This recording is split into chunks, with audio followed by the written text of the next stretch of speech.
ब्रह्मचर्य कोई त्याग नहीं है, यह चेतना की ऊंचाई है। ब्रह्मचर्य कमजोरी नहीं, भीतर की शक्ति का स्रोत है। ब्रह्मचर्य शरीर से नहीं, दृष्टि से शुरू होता है। जहाँ ऊर्जा बिखरती है वहाँ जीवन कमजोर पड़ता है। संयम से ही स्थिरता जन्म लेती है। ब्रह्मचर्य डर से नहीं, समझ से आता है। छाओं को दबाने वाला नहीं, देखने वाला मुक्त होता है। ब्रह्मचर्य कोई कठोर नियम नहीं, जागरूकता है। असंयम मन को धीरे धीरे खोखला कर देता है। ऊर्जा को बचाना ही ध्यान की पहली सीढ़ी है। ब्रह्मचर्य से मन साफ होता है। साफ मन ही शांत मन बनता है।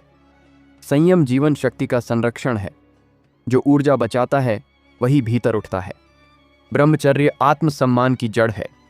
एक साधक ने 60 दिनों के ब्रह्मचर्य का संकल्प लिया, न किसी डर से, न किसी दिखावे से, बल्कि खुद को समझने के लिए।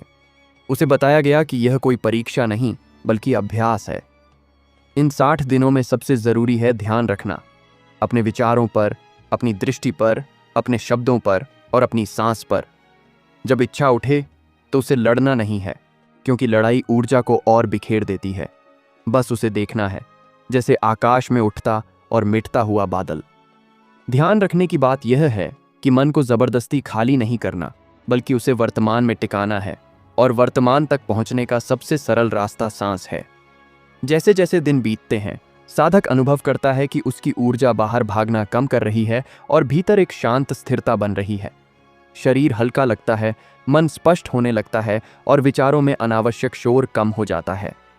60 दिन पूरे करना लक्ष्य नहीं बनता, बल्कि हर दिन सजग रहना ही साधना बन जाता है। जब संयम, जागरूकता और निरंतरता एक साथ आते हैं, तब ब्रह्मचर्य बोझ नहीं रहता, वह स्वाभाविक अवस्था बन जाता है।